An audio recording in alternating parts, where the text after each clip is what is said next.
Okay, so we're going to look at major chord embellishments. You're probably thinking, what's that? But what it is you're creating some movement within the chords when you're playing. So you might play a chord sequence like C to G, like this, and then to a D. And that's all good and well, but it's pretty static playing. You know, you're getting through the tune. It sounds okay, but it's not very exciting. And you might have watched a few guitarists, and when they're playing chords, they might go like, and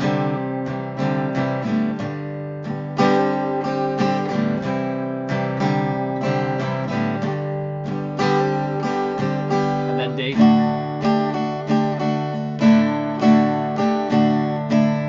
So they're just playing the standard chord, but then they're adding some little embellishments that create some movement within the chord.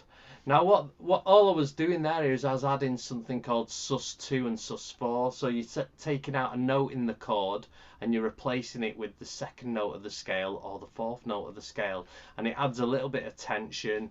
It sort of drags you back to the main chord. So if I do the D and I do a Sus4, makes me want to resolve back to the D or Sus2. So you can use that to your advantage to create an interesting chord sequence. Now we only have 5 shapes. We have and it's spelt caged, C-A-G-E-D, so C-A-G-E-D. Now you're probably thinking, well, what about chord F? Well, if you look at a chord F, it is an E. So F doesn't really have its own shape. It nicks it from the chord E. And same with B. It's from an A.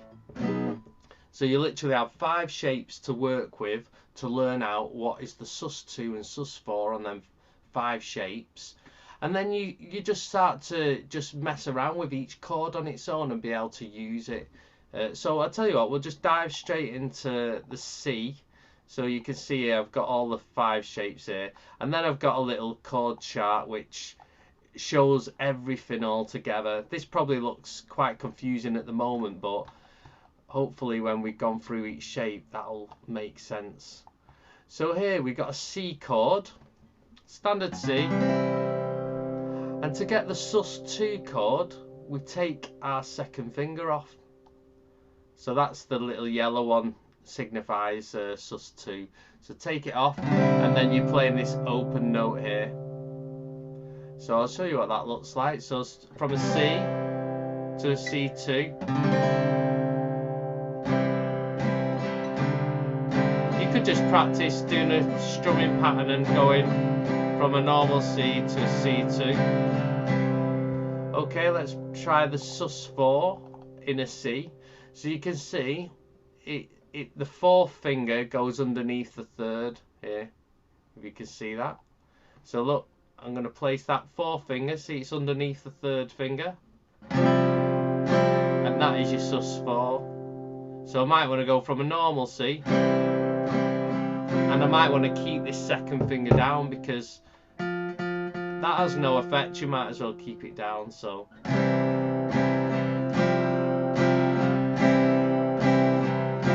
and then C to Sus2, and then Sus4,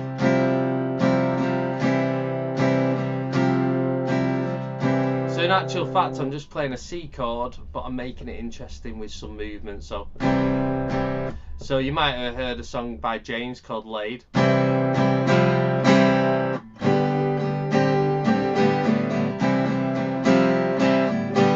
So all that's doing is going from the C to the C Sus4, back to the C, and then to a G. Okay, so we looked at the C shape. Just have a play around with that for a good while till you get familiar with it. So let's look at the A shape. So we got a standard A chord here. Now to get the A Sus2, we take off the 3rd finger. As simple as that. So we're here. Take off the 3rd finger. That's an A2. Now to get the A4, we can put our A back on, and you see this third finger, you could either slide it along to this note, or you could put your fourth finger on. So I'll show you. You can either put that fourth finger there on the second string, 3rd fret. That gives you your Sus4. Or you could slide this third finger along if that's easier.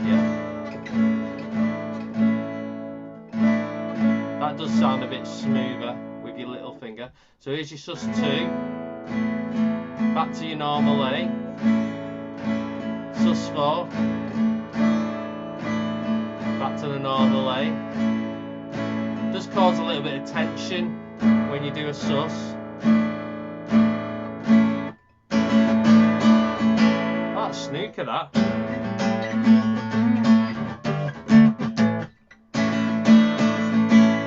There you go. Okay, so yeah, you'll probably realise all these songs you played and start to listen to where the Sus2s are, like Crazy Little Thing Called Love. You'll start noticing all these sus chords that are constantly thrown into all the songs you love. Okay, so that's A. Let's have a look at the G. So if you notice here, we play the G with the 3rd and 4th finger just on these 2 strings. On the top string with your 3rd, and then this thin string down here with your 4th. I'll show you what that looks like first. So here, like that. I've done this shape before. If you look at the fast chord changes, you'll notice this. I use a G like this, so it frees up these fingers to do things. So just sounds as not much different to how you'd normally play a G. So I'm freeing up these fingers. So to get the Sus4, I'm going to put that first finger there on the 2nd string, 1st fret. So what's that? That's your Sus4. It's been a hard day's night. So, and then the Sus2, take that off. The Sus2 is on the 3rd string up, 2nd fret. So.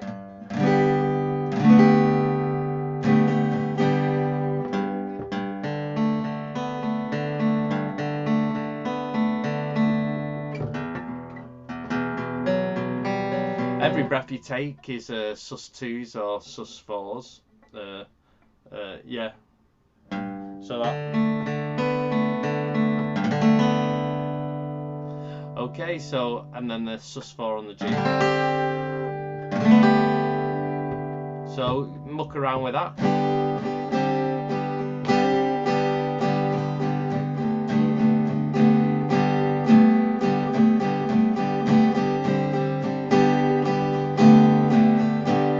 Find that you can just stick on a chord and just jam along on that one chord and make up nice lots of different rhythms. So it is fun to do this. So the E doesn't lend itself to a 2nd very well to play the 2 notes, so we just stick to the Sus4. If you can see, it's like a normal E and you put the little 4 below it, so that the E Sus2 is this, which is not a nice easy shape to get to. So we're just going to leave that out, and this is what your Sus4 is going to be. So you got your standard E there, and then you put your little finger there.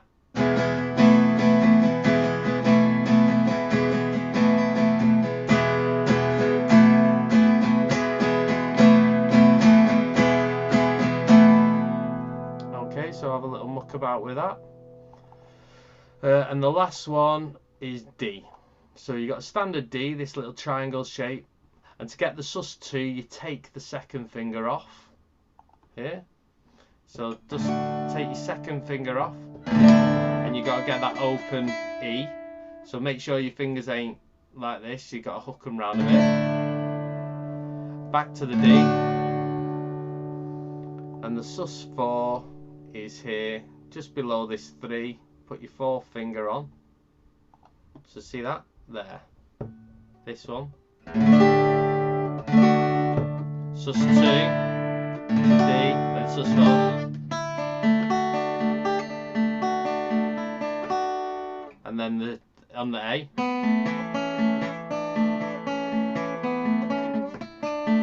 probably recognise that, Summer of '69. So D2 to D to D sus4, back to D, and then